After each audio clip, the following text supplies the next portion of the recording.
Hi friends, ഇന്ന് ഷാലി എഴുതിയിരിക്കുന്ന ഒരു മെയിലേക്ക് കിടക്കാം. മാഡം, എൻ്റെ പേര് ഷാലി, യഥാർത്ഥ പേരല്ല. എനിക്ക് 23 വയസ്സ്. എൻ്റെ വിവാഹം കഴിഞ്ഞിട്ട് 1 വർഷമാകുന്നു. എൻ്റെ ഇക്ക ഗൾഫിലാണ് ജോലി ചെയ്യുന്നത്. എൻ്റെ വീട്ടിൽ 2 പെൺമക്കളാണ്. എൻ്റെ ഉപ്പ നേരത്തെ മരിച്ചു പോയതാണ്. ഉമ്മ വളരെ കഷ്ടപ്പെട്ടാണ് ഞങ്ങളെ വളർത്തിയത്. ഞങ്ങളുടെ മാമന്മാരുടെ സപ്പോർട്ടും ഉണ്ടായിരുന്നു. പക്ഷേ എൻ്റെ ഹസ്ബൻഡിൻ്റെ വീട് പണ്ടേ സമ്പന്നതയുള്ള കുടുംബമാണ്. പക്ഷേ ഇക്കയുടെ ഉമ്മ 3-4 വർഷം മുമ്പ് മരിച്ചു പോയതാണ്. അവിടെ ഇപ്പോൾ ഇക്കയും ഇക്കയുടെ അനിയനും പിന്നെ അമ്മായിച്ചനും മാത്രമേ ഉണ്ടായിരുന്നുള്ളൂ. ആ ആലോചന വന്നു കഴിഞ്ഞപ്പോഴേക്കും എൻ്റെ വീട്ടുകാർ ഒന്ന് മടിച്ചു. അമ്മായിമ്മയോ അല്ലെങ്കിൽ സ്ത്രീ സാന്നിധ്യമില്ലാത്തൊരു വീടല്ലേ, അങ്ങോട്ട് കെട്ടിച്ചയക്കേണ്ടെന്ന്. പക്ഷേ എൻ്റെ ബന്ധുക്കൾക്കൊക്കെ ഈ വിവാഹാലോചനയിൽ വലിയ കാര്യമായിരുന്നു. കാര്യം ചെക്കന് നല്ല ജോലി ഗൾഫിൽ, പിന്നെ അത് മാത്രമല്ല സാമ്പത്തികമായി ഒത്തിരി മെച്ചമുള്ള കുടുംബം. അങ്ങനെയായപ്പോൾ ഈ ചെക്കനെ വിടരുതെന്ന് എല്ലാവരും പറഞ്ഞു. അങ്ങനെയാണ് ഉമ്മയും കൂടെ പറഞ്ഞ് ഞാൻ ഈ കല്യാണത്തിന് സമ്മതിച്ചത്. എന്ന് വെച്ച് ഇക്കയെ കണ്ടപ്പോഴേ എനിക്ക് ആദ്യം ഇഷ്ടപ്പെട്ടിരുന്നു. എങ്കിലും ചില തടസ്സങ്ങളുണ്ടല്ലോ, വീട്ടുകാർ പറഞ്ഞാലേ നമ്മൾ കേൾക്കേണ്ടത്. അതുകൊണ്ട് ഞാനും അഭിപ്രായമൊന്നും പറഞ്ഞില്ല. പക്ഷേ ഞങ്ങളുടെ കല്യാണം നടന്നു കഴിഞ്ഞപ്പോഴേക്കും എനിക്കും സന്തോഷമായി. എനിക്ക് പറ്റിയ ആളാണ്, പാവമാണ്, എൻ്റെ ഇഷ്ടങ്ങൾ മാത്രം നോക്കി ജീവിക്കുന്ന ഒരു പതിഞ്ഞ മനുഷ്യൻ.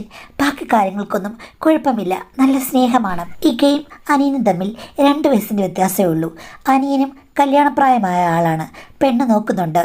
പിന്നെ ഇവിടുത്തെ കുടുംബ ബിസിനസ്സൊക്കെ നോക്കി നടത്തുന്നത് അനിയനാണ്. എൻ്റെ ഭർത്താവിന് അതിന് താല്പര്യമില്ല, അതുകൊണ്ടാണ് ഗൾഫിൽ ജോലിക്ക് പോയത്. ഹസ്ബൻഡ് എന്നോട് പറഞ്ഞത്, എടി അനിയൻ ഉടനെ തന്നെ കല്യാണം കഴിക്കും, അപ്പോൾ നിന്നെ ഞാനങ്ങ് കൊണ്ടുപോകാം ഗൾഫിൽ, നമുക്ക് അവിടെ താമസിക്കാമെന്നാണ്. ഒരു 2-3 വർഷം നീ വീട്ടിൽ തന്നെ നിൽക്കണം, എൻ്റെ ഉപ്പയ്ക്കും എൻ്റെ അനിയനും കൂട്ടായിട്ടെന്ന്. ഞാൻ പറഞ്ഞ സാരമില്ല, 6 മാസം കൂടി ഇരിക്കുമ്പോഴേക്കും എൻ്റെ ഭർത്താവ് വരികയും ചെയ്യും. അപ്പോൾ അതൊന്നും വലിയ പ്രശ്നമായിട്ട് എടുക്കേണ്ട കാര്യമില്ല മാഡം. അതുകൊണ്ട് ഞാനും അദ്ദേഹം പറഞ്ഞത് കേട്ടു. പിന്നെ അമ്മായിച്ചിൻ്റെ സ്വഭാവം, പുള്ളി അധികമൊന്നും എന്നോട് അടുക്കാത്ത സ്വഭാവമാണ്. എന്തുണ്ട് മോളെ വിശേഷം എന്ന് മറ്റു ചോദിച്ചെങ്കിലായി. രാവിലെ ബ്രേക്ക്ഫാസ്റ്റ് കഴിച്ചിട്ട് പുള്ളി പോകും. പിന്നീട് വൈകിട്ട് ഒരു 8 മണിയാകുമ്പോഴാണ് വരിക. അനിയനാണെങ്കിലും അങ്ങനെ തന്നെ. അവർ 2 പേരും ഫാമിലി ബിസിനസ്സും മറ്റും നോക്കി നടത്താൻ ഭയങ്കര ധൃതിയാണ്. അടുക്കള ജോലിക്ക് 45 വയസ്സുള്ള ഒരിത്ത അവിടെ വരും. കാര്യം പണ്ട് തൊട്ടേ അവിടുത്തെ ജോലിക്കാരിയാണ്. പുള്ളിക്കാരിയാണ് പാചകം എല്ലാം ചെയ്യുന്നത്. നമ്മളെന്തെങ്കിലും ഒന്ന് ജസ്റ്റ് സഹായിച്ചാൽ മതി. ഇനിയിപ്പോൾ സഹായിച്ചില്ലെങ്കിലും കുഴപ്പമില്ല. അമ്മായിച്ചന് അവരുണ്ടാക്കി കൊടുക്കുന്നതാണ് ഇഷ്ടം. അത്രയ്ക്ക് നന്നായി പാചകം ചെയ്യും. അവർക്ക് ഈ വീട്ടിൽ ഒരംഗത്തെ പോലെ തന്നെ സ്വാതന്ത്ര്യമുണ്ട്. പിന്നെ എന്നോടവർ നല്ല രീതിയിലാണ് പെരുമാറുന്നത്. അതുകൊണ്ട് എനിക്കവരെ ഒത്തിരി ഇഷ്ടമാണ്. ജസ്റ്റ് ഒന്ന് കൂടെ നിന്ന് കൊടുത്താൽ മതി, അത്രയേ ഉള്ളൂ. വേറെ പ്രശ്നങ്ങളൊന്നുമില്ല. അങ്ങനെയാണ് എൻ്റെ വിവാഹ ജീവിതം ആരംഭിച്ചത്. ഒരു ദിവസം എന്തോ കാര്യങ്ങൾ പറഞ്ഞ കൂട്ടത്തിൽ ഇതോടെ ഞാൻ ചോദിച്ചു, ഹസ്ബൻഡൊക്കെ ഇപ്പോൾ എവിടെ എത്താന്ന്. ആ ഹസ്ബൻഡൊന്നും എനിക്കില്ല, ഒരുത്തനുണ്ടായിരുന്നു. 2 പെൺമക്കളെ തന്നിട്ട് അവനങ്ങ് പോയി. പിന്നെ ആ പിള്ളേരെ കെട്ടിച്ചയക്കാൻ ഞാൻ പെട്ട പാട്. എന്തായാലും ഇവിടുത്തെ ഇക്ക ഉള്ളത് കൊണ്ടാണ് ഞാൻ രക്ഷപ്പെട്ടു പോയത്. മോളുടെ അമ്മായിച്ചനെ പുള്ളിയാണ് എൻ്റെ കാര്യങ്ങളും വീട്ടിലെ കാര്യങ്ങളൊക്കെ നോക്കി നടത്തിയത്. അതിന് പകരം ഞാൻ നന്നായി പാചകം ചെയ്ത് ഇവിടെയുള്ളവരെല്ലാം ഇപ്പോഴും ഊട്ടിക്കൊണ്ടിരിക്കുന്നു. എൻ്റെ പാചകത്തിന് കൈപ്പുണ്യെന്ന് പറഞ്ഞു കഴിഞ്ഞാൽ ഞാൻ പഠിച്ചെടുത്താണ്. നല്ല ഭക്ഷണം അവർക്ക് ഉണ്ടാക്കി കൊടുക്കണം. എനിക്ക് എന്തെല്ലാം ഉപകാരങ്ങൾ ചെയ്താണ്. മോളുടെ അമ്മായിയമ്മയ്ക്കും എന്നെ വലിയ കാര്യമായിരുന്നു. ഇങ്ങനെയൊക്കെയാണെങ്കിലും മോളോട് ഞാനൊരു കാര്യം പറയാം. ചില സമയത്തൊക്കെ ഇവിടുത്തെ മോളുടെ ബാപ്പ കുടിച്ചു കഴിയുമ്പോഴേക്കും ആ റൂമിൻ്റെ വാതിക്കലെങ്ങും മോൾ പോകരുത്, അടുത്ത് പോകരുത്. അതെന്താ? അങ്ങനെയായി കഴിഞ്ഞാൽ പിന്നെ പുള്ളിക്ക് പരിസരബോധമില്ല മോളെ. മോള് മരുമോളാണെന്നുള്ള കാര്യം അങ്ങ് മറന്നു പോകും. മോളെ കെട്ടിപ്പിടിക്കാനും വേണമെങ്കിൽ എടുത്തോണ്ട് മുറിലേക്ക് പോകാനും മാത്രം നല്ല കരുത്തുള്ള ആളാണ്. മോള് സൂക്ഷിക്കണം. പിന്നെ അകന്നു നിന്ന് കഴിഞ്ഞാൽ ഒരു പ്രശ്നമില്ല. മോളുടെ റൂമിൽ നിന്ന് വന്ന് ഒരിക്കലും ശല്യപ്പെടുത്തില്ല. പക്ഷേ കുടിച്ചിട്ടവിടെ TV കാണുകയോ അല്ലെങ്കിൽ ഏതെങ്കിലും രീതിയിൽ അവിടെ ഇരുന്ന് എന്തെങ്കിലും സംസാരിക്കുകയോ മറ്റോ ചെയ്യുകയാണെങ്കിൽ മോൾ അടുത്തെങ്കിലും പോയി കുശലം ചോദിക്കരുത്. കാര്യം പുള്ളിക്ക് മൂടിളകിയിരിക്കുകയായിരിക്കും. കുടിച്ചു കഴിഞ്ഞാൽ അങ്ങനെയാണോ? കുടിച്ചു കഴിഞ്ഞാൽ അങ്ങനെ. അല്ലെങ്കിലേ നല്ല തങ്കപ്പെട്ട മനുഷ്യനാണ്. അതിന് ബാപ്പ കുടിക്കുമോ? കുടിക്കും. മോള് കാണാത്തോണ്ടാണ്. മോളിങ്ങോട്ട് വന്ന് കയറിയതല്ലേ ഉള്ളൂ. ഇനി എന്തെല്ലാം കാണാനിരിക്കുന്നു. അപ്പോൾ ഇത്ത ഒത്തിരി നാളായിട്ടുള്ള ജോലി ചെയ്യുകയല്ലേ. ഇത്തയോട് അങ്ങനെ കുടിച്ചിരിക്കുന്ന സമയത്ത് ഏതെങ്കിലും രീതിയിൽ പെരുമാറിയിട്ടുണ്ടോ? അപ്പോൾ ഇത്ത പൊട്ടിച്ചിരിച്ചു. എന്നോട് പെരുമാറിയാൽ എന്താ? അത് പ്രശ്നമില്ല, അത് അതെന്താ ഇത്താ? ഓ, എൻ്റെ പ്രസവം നിർത്തിയല്ലേ? അന്ന് ഹോസ്പിറ്റലിൽ വെച്ച് രണ്ടാമത്തെ പ്രസവം കഴിഞ്ഞപ്പോഴേക്കും ഡോക്ടർ പറഞ്ഞു എന്തോ പ്രശ്നമുണ്ട്, അതുകൊണ്ട് നിർത്തിയേക്കാമെന്നും. അതെൻ്റെ ഭാഗ്യം, അതുകൊണ്ട് എനിക്ക് പ്രശ്നമില്ല. മോൾ അങ്ങനെയാണോ? ഇനിയിപ്പോൾ അങ്ങോട്ടെങ്ങാനും ചെന്ന് ആ മോളോട് വലിയ താല്പര്യം പ്രകടിപ്പിച്ചു കഴിഞ്ഞാൽ എന്തെങ്കിലും പ്രശ്നമുണ്ടായാലോ? അപ്പം ഞാൻ ചോദിച്ചു, എന്താ ഇത്ത ഇങ്ങനെ പറഞ്ഞത്? അതാണോ പ്രശ്നം? നമ്മുടെ അനുവാദമില്ലാതെ ഒരാണ്, അതും അച്ഛൻ്റെ സ്ഥാനത്തുള്ളൊരാണ് ഇങ്ങനെ പെരുമാറുന്നല്ലേ പ്രശ്നം? അല്ലെങ്കിൽ വീട്ടിൽ നിൽക്കുന്ന സ്ത്രീയോട് അവിടുത്തെ മുതലാളി ഇങ്ങനെ ക്രൂരമായി പെരുമാറുന്നത് ശരിയാണോ? ഇതൊക്കെ എങ്ങനെയാണ് സമ്മതിച്ചു കൊടുക്കുന്നതെന്ന്. അപ്പോൾ ഇത്ത എന്നോട് പറഞ്ഞു, ഞാൻ സമ്മതിച്ചൊന്നുമല്ല, ഞാനിവിടെ ജോലിക്ക് ചേർന്ന സമയം മുതലേ പുള്ളി അങ്ങനെയാണ്. വല്ലപ്പോഴേ ഉള്ളൂ, വർഷത്തിൽ 2-3 തവണ. അന്ന് ഞാൻ മുന്നിൽ പെട്ടുപോയി കഴിഞ്ഞാൽ എൻ്റെ കാര്യം കട്ടപ്പോക. പിന്നെ 3-4 മണിക്കൂർ കഴിഞ്ഞ് വിടുകയുള്ളൂ. അപ്പോൾ ഇവിടെ ആരുമില്ലേ? അന്ന് പുള്ളിയുടെ ഭാര്യ ഇല്ലായിരുന്നോ, മക്കളില്ലായിരുന്നോ എന്ന് വെച്ചപ്പം പുള്ളിക്കാരി പറഞ്ഞു, അതൊക്കെ അവരാരും ഇല്ലാത്ത സമയത്ത് മാത്രമേ ഉള്ളൂ. ഇനിയിപ്പം അവരാരെങ്കിലും ഉണ്ടെങ്കിൽ കുടിച്ചിട്ടിരിക്കുകയാണെങ്കിൽ പ്രശ്നമൊന്നുമില്ല, മുന്നിൽ ചെന്നാലും കുഴപ്പമില്ല. പക്ഷേ ഇവിടുത്തെ സിറ്റുവേഷൻ ഇപ്പം അങ്ങനെ അല്ലല്ലോ. മോളുടെ ഹസ്ബൻഡ് ഗൾഫിൽ, അനിയൻ രാവിലെ അങ്ങ് പോകും. പിന്നെ രാത്രിയൊക്കെ ചിലപ്പോൾ അമ്മായിപ്പനും മോളും മാത്രമല്ലേ ഉള്ളൂ. അതുകൊണ്ടാണ് ഞാൻ പറഞ്ഞത്. അപ്പോൾ ചേച്ചിക്ക് സംഭവിച്ച കാര്യത്തിൽ ചേച്ചിക്ക് പ്രശ്നമൊന്നുമില്ലേ? ആദ്യ ദിവസം എനിക്കൊരു പേടിയുണ്ടായിരുന്നു. പിന്നീട് എനിക്ക് ഭർത്താവ് ഒന്നുമില്ലല്ലോ. വർഷത്തിൽ 2-3 വട്ടം. അതും എനിക്ക് വലിയ കാര്യമായിട്ട് തോന്നിയില്ല. ആക്ച്വലി പുള്ളിക്ക് ബോധമുണ്ടെങ്കിൽ എന്നോടൊന്നും താല്പര്യം പ്രകടിപ്പിക്കില്ല. എന്തൊരു സുന്ദരനയിക്ക. പിന്നിക്കയ്ക്ക് കള്ള് കുടിക്കുമ്പോൾ മാത്രമാണ് എന്നോട് താല്പര്യം തോന്നിയത്. അതെൻ്റെ ഭാഗ്യമായിട്ട് ഞാൻ കരുതി. അല്ലെങ്കിൽ ഇക്കപ്പോലുള്ള ഒരാളെ എനിക്കൊന്ന് തൊടാൻ കിട്ടുമോ? അയ്യോടി, ഇത്തയുടെ കഥ കേട്ടിട്ട് ഇത് വലിയ പരിതാപകരമായ കഥയായിട്ട് തോന്നില്ലല്ലോ. ഇതിൽ വില്ലൻ ആരാണ്? യഥാർത്ഥത്തിൽ എനിക്ക് തോന്നുന്നത് ഇത്ത എൻ്റെ അമ്മായിപ്പിൻ്റെ തോളിലേക്ക് ചെന്ന് കയറിക്കൊടുത്താണെന്ന്. അങ്ങനല്ല മോളെ, അറിയാതെ സംഭവിച്ചതാണ്. പിന്നെ ഞാനതുമായിട്ട് അങ്ങ് അഡ്ജസ്റ്റ് ചെയ്തതേ ഉള്ളൂ. അല്ല, ഇപ്പോൾ ഓക്കെ, ഇത്ത എവിടെ ജോലിക്ക് നിൽക്കുന്ന ആളാണ്, സാഹചര്യമുണ്ടായി, അങ്ങനെ നടന്നു. ഞാൻ പക്ഷേ മരുമോളല്ലേ, മോളുടെ സ്ഥാനത്താണ്.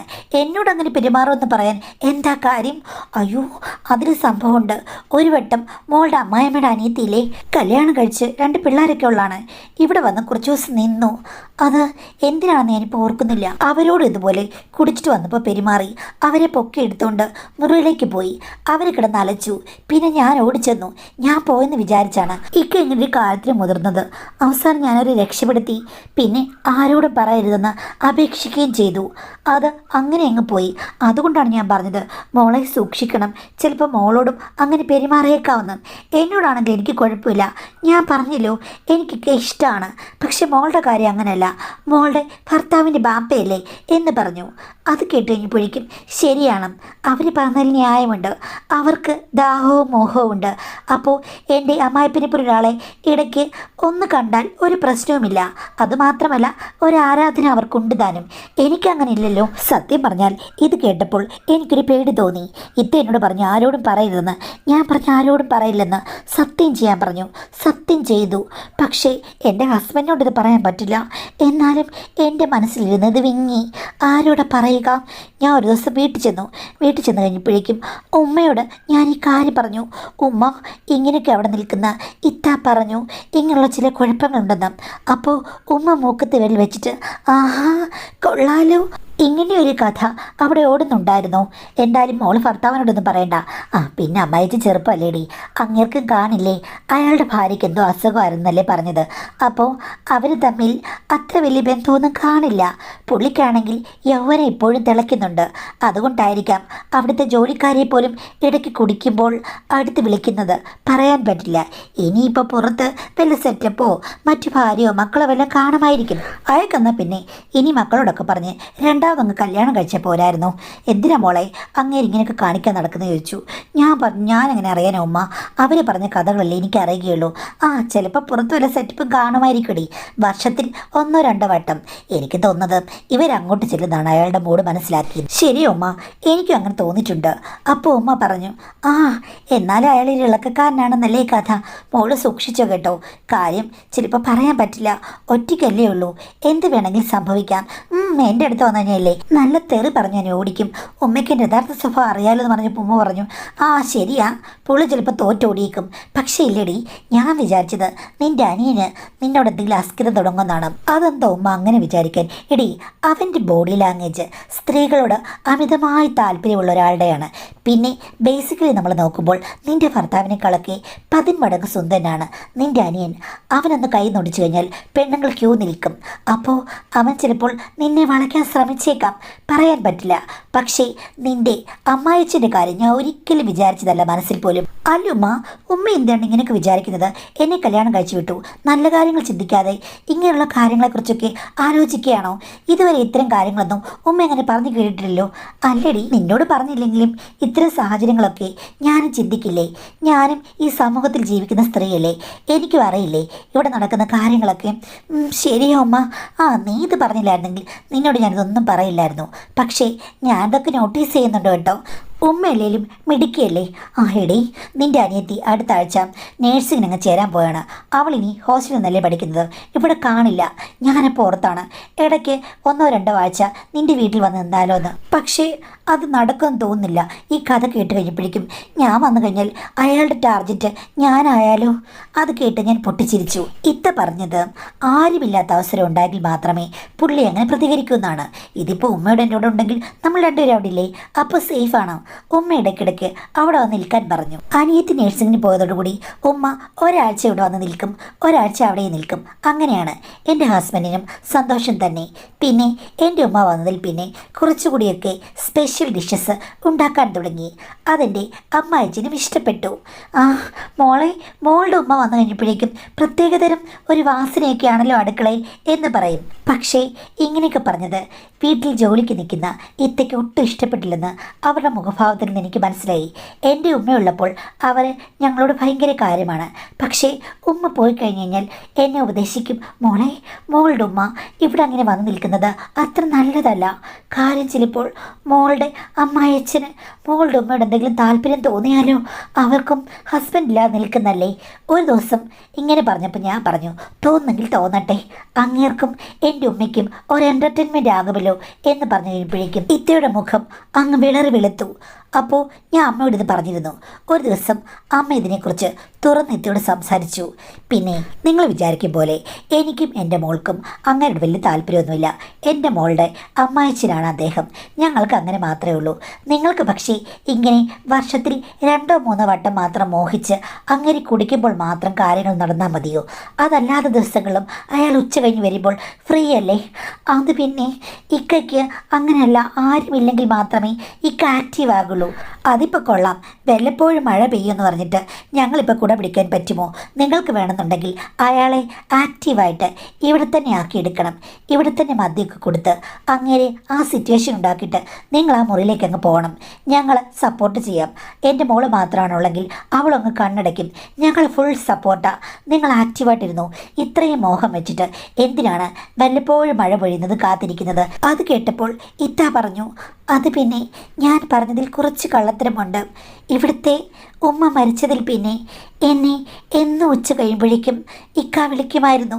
ഞങ്ങൾ ഭയങ്കര കൂട്ടായിരുന്നു. പക്ഷേ മരുമോൾ വന്നേ പിന്നാണ് പുള്ളി ഇപ്പോൾ എല്ലാം നിർത്തിവെച്ചിരിക്കുന്നത്. അമ്പടി കള്ളി, കഥയുടെ ഒരു ഭാഗം മാത്രമേ പറഞ്ഞുള്ളല്ലോ. ഒരു കാര്യം ചെയ്യേ, അങ്ങ് ചെല്ലി മുറിക്കകത്ത് എൻ്റെ അമ്മായിപ്പൻ വരുമ്പോൾ എന്നിട്ട് പറ, ഇവർക്ക് ഒരു പ്രശ്നവുമില്ല, അവരത് ശ്രദ്ധിക്കില്ല, അവരത് അക്സെപ്റ്റ് ചെയ്തു. നിങ്ങൾ രണ്ടുപേരും കൂടെ നിങ്ങളുടെ ഇഷ്ടം പോലെ അങ്ങ് പ്രവർത്തിച്ചു, ഞങ്ങളത് നോക്കാനേ വരുന്നില്ല എന്ന് പറഞ്ഞു. അത് കേട്ട് കഴിഞ്ഞപ്പോഴേക്കും ഇത്തയുടെ മുഖം തെളിഞ്ഞു. ഞങ്ങൾ രണ്ടുപേരും അതിന് സപ്പോർട്ട് ചെയ്യുന്നവരാണല്ലോ എന്നോർത്തപ്പോൾ അവർക്ക് ഒരു ഉൾപ്പുളകം ഉണ്ടായി കാണും. എൻ്റെ ഉമ്മ എന്നോട് പറഞ്ഞു, എടി, ഇവർക്കിവിടെ നമ്മൾ വിചാരിക്കുന്നതിനേക്കാട്ടിൽ ഹോൾഡുണ്ട്. ഇവർ പഠിച്ച കള്ളിയാണ്. പിന്നെ അവരുടെ കാര്യത്തിൽ കൈയിടേണ്ട കാര്യം നമുക്കില്ല. അവരങ്ങ് പോയിക്കോട്ടെ, നമുക്കത് കണ്ണടച്ചു കൊടുക്കാം, അവരെ സപ്പോർട്ട് ചെയ്യാം. ഒരു പക്ഷേ നിൻ്റെ അമ്മായിപ്പിൻ്റെ വലം കൈയായിരിക്കും. നീ ഇവിടെ വന്ന് നിൽക്കുമ്പോൾ അവരുടെ സ്വൈര്യവിഹാരത്തിന് തടസ്സമാണ്. അതിപ്പോൾ നമ്മളങ്ങ് സമ്മതിച്ചു കൊടുത്തു കഴിഞ്ഞാൽ ഒരു പ്രശ്നവുമില്ല. അങ്ങനെ കഴിഞ്ഞപ്പോഴേക്കും ഇത്തയ്ക്ക് ഞങ്ങളോട് രണ്ടുപേരോടും ഭയങ്കര സ്നേഹം. ഞാൻ മാത്രമായിരിക്കുമ്പോൾ അവർക്ക് എവിടെ അവസരം കിട്ടുക? അപ്പോൾ ഒരു ദിവസം ഇതേപോലെ അമ്മായിച്ചിന് ഉച്ചയ്ക്ക് വന്നു. ആ സമയത്ത് എൻ്റെ ഉമ്മ അവിടെ ഉണ്ടായിരുന്നു.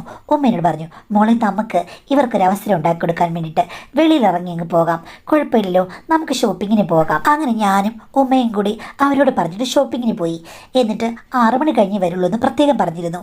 അവർക്ക് വേണ്ടത്ര സമയം കിട്ടട്ടെ, അനിഞ്ഞ എന്തായാലും അവിടെ ഇല്ലല്ലോ. അങ്ങനെ ഞങ്ങൾ പോയി വന്നു കഴിഞ്ഞപ്പോഴേക്കും ഇത്ത പോകാൻ വേണ്ടി തയ്യാറായി നിൽക്കുകയായിരുന്നു. കണ്ടപ്പോഴേ ഓടി വന്ന് ഞങ്ങളെ കൈ പിടിച്ചുകൊണ്ട് പറഞ്ഞു, വലിയ സഹായമാണ് നിങ്ങൾ ചെയ്തത്. ഒത്തിരി നാളായി എനിക്കൊരു സാഹചര്യം കിട്ടിയത്.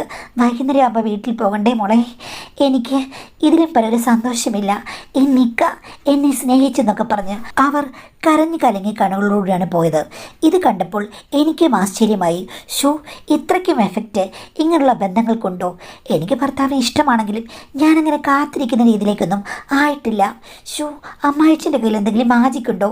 എൻ്റെ ഭർത്താവിൻ്റെ കയ്യിൽ മാജിക് ഇല്ലേ? ഞാൻ ചിന്തിക്കുന്നത് എൻ്റെ ഉമ്മയ്ക്ക് മനസ്സിലായി. ഉമ്മ ചോദിച്ചു, എന്താണ് നീ ആലോചിക്കുന്നത്? നിൻ്റെ അമ്മായിച്ചനെ കുറിച്ചാണോ എന്ന്. ഞാൻ പറഞ്ഞു, അതെ. പുള്ളി എനിക്ക് തോന്നടി ചെറിയൊരാളല്ലെന്ന്. വലിയ എന്തോ സംഗതികൾ അയാൾക്കുള്ളിൽ ഒളിഞ്ഞിരിപ്പുണ്ട്. ഉമ്മ എന്താ ഉദ്ദേശിച്ചത്? ഞാൻ ഉദ്ദേശിച്ചത് നിനക്ക് മനസ്സിലായി കാണും.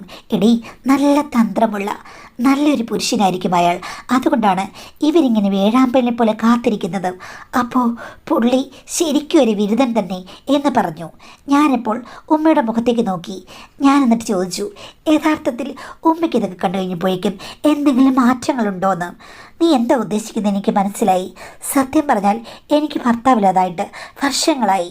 എൻ്റെ ഉള്ളിൽ മോഹങ്ങളുണ്ട്, പക്ഷേ സാഹചര്യങ്ങളില്ലായിരുന്നു. ഈ സംഭവം കണ്ടപ്പോൾ ഉമ്മയ്ക്ക് എന്തെങ്കിലും മോഹങ്ങളുണ്ടോ? ഓ ഇല്ലടി, ഉണ്ടെങ്കിൽ ഞാനങ്ങ് അടക്കി വെക്കാൻ തീരുമാനിച്ചു. നാണക്കേടല്ലേ, കുടുംബത്തിൽ പ്രശ്നങ്ങളുണ്ടാകില്ലേ? അപ്പോൾ ഞാൻ പറഞ്ഞു, ഒരു പ്രശ്നവുമില്ല. ജോലി ചെയ്യുന്ന ഇത്തയ്ക്ക് എൻ്റെ അമ്മായിപ്പനോട് നല്ല സ്നേഹമാണെന്ന് ഉമ്മയ്ക്ക് മനസ്സിലായല്ലോ. അപ്പോൾ അവർക്ക് പക്ഷേ അവസരങ്ങൾ കിട്ടുക വളരെ കുറവാണ്. ഇവിടെ ആരുമില്ലാതിരുന്നെങ്കിലല്ലേ നടക്കുകയുള്ളൂ. അത് ചിലപ്പോൾ നമ്മൾ ഇനി കരഞ്ഞു കൊടുത്തെങ്കിൽ മാത്രമേ അവർക്ക് അവസരം കിട്ടുകയുള്ളൂ. രാത്രി എന്തായാലും അവരോട് വന്ന് തങ്ങില്ല. പിന്നെ അടുത്തൊരു കാര്യം എന്ന് വെച്ച് കഴിഞ്ഞാൽ, ഉമ്മ ഇവിടെ വന്ന് മിക്കവാറും ദിവസങ്ങൾ നിൽക്കുന്നുണ്ട്. രാത്രിയിലെല്ലാം അയാൾ ഒഴിഞ്ഞ മുറിക്കുള്ളിൽ ഒറ്റയ്ക്ക് കഴിയുകയല്ലേ. അപ്പോൾ ഉമ്മ എന്നോട് ചോദിച്ചു, എന്താ നീ പറഞ്ഞത്? ഞാൻ ട്രൈ ചെയ്യാനാണോന്ന്. ഞാൻ പറഞ്ഞു, അങ്ങനെ പച്ചക്കൊന്നും ഞാൻ പറയുന്നില്ല. പക്ഷേ ഉമ്മ ട്രൈ ചെയ്താൽ ഉമ്മയ്ക്ക് എന്തെങ്കിലും ഗുണമുണ്ടാകും. പക്ഷേ ഇവിടെ പ്രശ്നങ്ങളൊന്നും ഉണ്ടാക്കരുത്. അനിയൻ രാത്രിയാകുമ്പോൾ വരും, അറിഞ്ഞാൽ പ്രശ്നമാകും. എൻ്റെ ഹസ്ബൻഡ് പറയില്ലെന്ന് പറഞ്ഞു. ഉമ്മ പറഞ്ഞു, സാഹചര്യം വളരെ മോശമാണ്, എങ്കിലും ഞാൻ ചിലപ്പോൾ ശ്രമിച്ചു പോകും. ഈ ഐഡിയ എൻ്റെ മനസ്സിൽ നേരത്തെ ഉണ്ട് മോളെ. സത്യം പറഞ്ഞാൽ അയാളുടെ കഥകളൊക്കെ കേട്ട് കഴിഞ്ഞപ്പോഴേക്കും എൻ്റെ ഇരിക്കപ്പുറതയും പോകുന്നുണ്ടെന്ന് പറഞ്ഞു. ഞാൻ പറഞ്ഞു, ട്രൈ ചെയ്യൂ ഉമ്മാന്ന്. ഏത് നിമിഷത്തിലാണ് അങ്ങനെ പറയാൻ തോന്നിയെന്ന് എനിക്കറിയില്ല. എന്തായാലും ഉമ്മയുടെ ഇഷ്ടവും നടക്കട്ടെ എന്ന് വിചാരിച്ചാണ് ഞാൻ അങ്ങനെ പറഞ്ഞത്. ഞാൻ പറയാനും വേണ്ടി കാത്തിരിക്കുകയാണെന്ന് തോന്നുന്നു. അന്ന് രാത്രി തന്നെ ഉമ്മ എന്നോട് പറഞ്ഞിട്ട് ഉപ്പയുടെ റൂമിലേക്ക് പോയി. ബാക്കി അവിടെ എന്താ നടന്നെന്ന് എനിക്കറിയില്ല. ഞാൻ ആകാംക്ഷയോടിരുന്നു. പക്ഷേ രാവിലെയാണ് അമ്മയെ കണ്ടത്. അപ്പോൾ അമ്മ പറഞ്ഞു, ഞാൻ വെറുതെ എന്തെങ്കിലും പെയിൻ ബാമോ വല്ലതും ഉണ്ടോ, അല്ലെങ്കിൽ ഗുളികയുണ്ടോ, എനിക്ക് തലവേദന എടുക്കുന്നു എന്ന് ചോദിച്ച് ആ റൂമിൽ മുട്ടി കാര്യങ്ങളൊന്ന് പറഞ്ഞു തുടങ്ങാനാണ് വിചാരിച്ചത്. പക്ഷേ മുട്ടി തുറന്നു കഴിഞ്ഞപ്പോഴേ അദ്ദേഹത്തിന് കാര്യം മനസ്സിലായി. ഒരക്ഷരം പോലും സംസാരിക്കേണ്ടി വന്നില്ല. നേരെ രംഗപടം ഉയർത്തുകയായിരുന്നു. നാടകം തുടങ്ങിയെന്ന് ഉമ്മ പറഞ്ഞു. അത് കേട്ടപ്പോൾ ഞെട്ടിപ്പോയി. ഇങ്ങനെയൊക്കെ വലിയ കമ്മ്യൂണിക്കേഷൻ ഇല്ലാത്ത കാര്യങ്ങൾ പെട്ടെന്ന് നടക്കുമോ? എനിക്കത് അത്ഭുതമായിരുന്നു. അപ്പോൾ ഉമ്മ എന്നോട് പറഞ്ഞു, ആവശ്യക്കാർക്ക് ഔചിത്യം പാടില്ല മോളെ. സംഭാഷണങ്ങൾ ഇതിനൊക്കെ എതിരാണ്. വേണ്ടത് പ്രവൃത്തികൾ മാത്രമാണെന്ന് പറഞ്ഞു. പിന്നീട് ഉമ്മ മിക്കവാറും ഇവിടെ വന്ന് നിൽക്കും. അന്നെല്ലാം അവിടെ പോവുകയും ചെയ്യും. അവരുടെ ജീവിതം നല്ല രീതിയിൽ പുഷ്പിച്ചുവെന്ന് ഞാനും കരുതി. പിന്നെ ഇടയ്ക്ക് ഉച്ചയ്ക്ക് ഞങ്ങൾ രണ്ടുപേരും കൂടി അവിടുത്തെ ഇത്തയ്ക്ക് ഒന്ന് വഴി മാറിക്കൊടുക്കും. കാര്യം അവരെയും പിണക്കരുതല്ലോ. അരമന രഹസ്യങ്ങളെല്ലാം അവർക്കും അറിയാം. പക്ഷെ ഉമ്മയുടെ കാര്യം അറിയില്ല. എന്നാലും അവരെ പിണക്കാത്തത് കൊണ്ട് അവരും ഞങ്ങളുടെ കൂടെ ഒട്ടി നിന്നു. ഇങ്ങനെ ഇരിക്കുമ്പോഴാണ് രാത്രി 12 മണിയായപ്പോൾ എൻ്റെ ഭർത്താവ് ഒരു ദിവസം രാത്രി ഫോണിൽ വിളിക്കുന്നു. ഞാൻ എടുത്തിട്ടൊട്ട് കോൾ കിട്ടുകയും ചെയ്യുന്നില്ല. പുള്ളി എനിക്ക് ടെക്സ്റ്റ് മെസ്സേജ് അയച്ചു, നീ ആണെങ്കിൽ മുറിക്കകത്തിരിക്കാതെ ഒന്ന് പുറത്തോട്ടിറങ്ങാം, എനിക്ക് അത്യാവശ്യ കാര്യം പറയാനുണ്ടെന്ന്. ചേടാ, എന്തിനു അതിന് വിളിച്ചാന്നോർത്ത് ഞാൻ സിറ്റൗട്ടിൽ പോയിരുന്നപ്പോൾ പുള്ളി പറയുകയാണ് പുള്ളിക്ക് മൂഡ് വന്നിട്ട് വിളിച്ചതാണെന്നും. ഞാൻ വഴക്ക് പറഞ്ഞെങ്കിലും അത്യാവശ്യം പുള്ളിയുടെ മൂഡൊന്ന് മാറ്റാൻ ഞാൻ സഹായിച്ചു.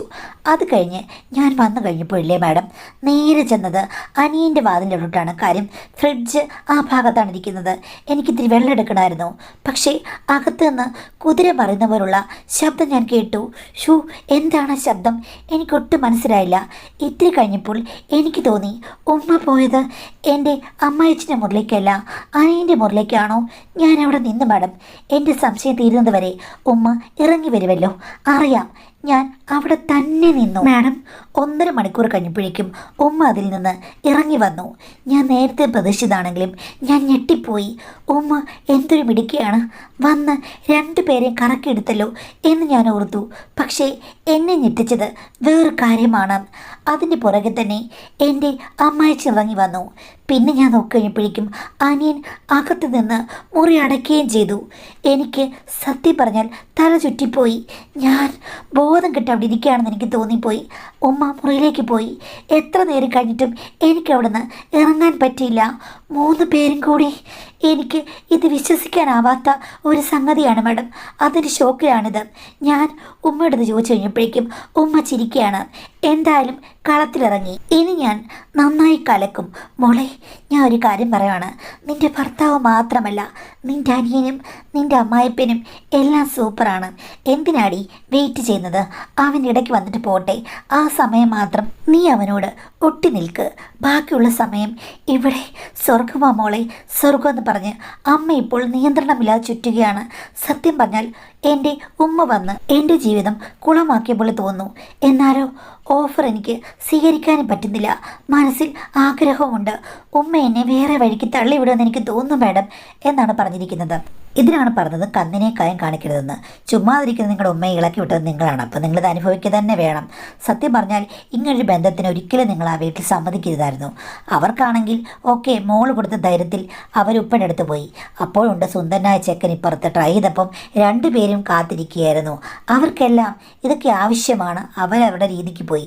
പക്ഷേ അവിടെ നടക്കുന്ന തെറ്റുകളിൽ നിങ്ങൾ പങ്കാളിയാകേണ്ട യാതൊരു കാര്യവുമില്ലായിരുന്നു. അതുമാത്രമല്ല, അത് കണ്ട് നിങ്ങൾ മോഹിച്ച് ആ വഴിക്ക് പോകരുത്. ഉമ്മയ്ക്ക് ഇപ്പോൾ ഭയങ്കര സാന്ദ്രമായി.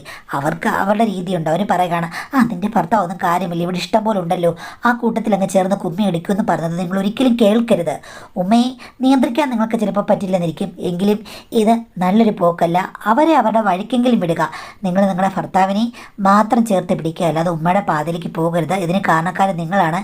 ഈ സിറ്റുവേഷൻ നന്നാക്കിയെടുത്ത് നിങ്ങളുടെ കുടുംബത്തിൻ്റെ നല്ല നില നിലനിർത്തേണ്ടത് നിങ്ങളുടെ ആവശ്യമാണ്. അതുകൊണ്ട് നിങ്ങളിവിടെ പാളിപ്പോകാതെ നിങ്ങളുടെ ഭർത്താവിനോട് ചേർന്ന് നിൽക്കുക. ഉമ്മയോ അല്ലെങ്കിൽ വേറൊരാളെയോ നിങ്ങൾ ഒരിക്കലും മാതൃകയാക്കേണ്ട കാര്യമില്ല. മറ്റുള്ളവർ ചെയ്യുന്ന കാര്യത്തിലേക്ക് നമ്മളെടുത്ത് ചാടരുത്. ചാടിക്കഴിഞ്ഞാൽ ആകെ കൂടി കുളമാകുമെന്ന് മാത്രമേ എനിക്ക് പറയാൻ പറ്റുകയുള്ളൂ കേട്ടോ.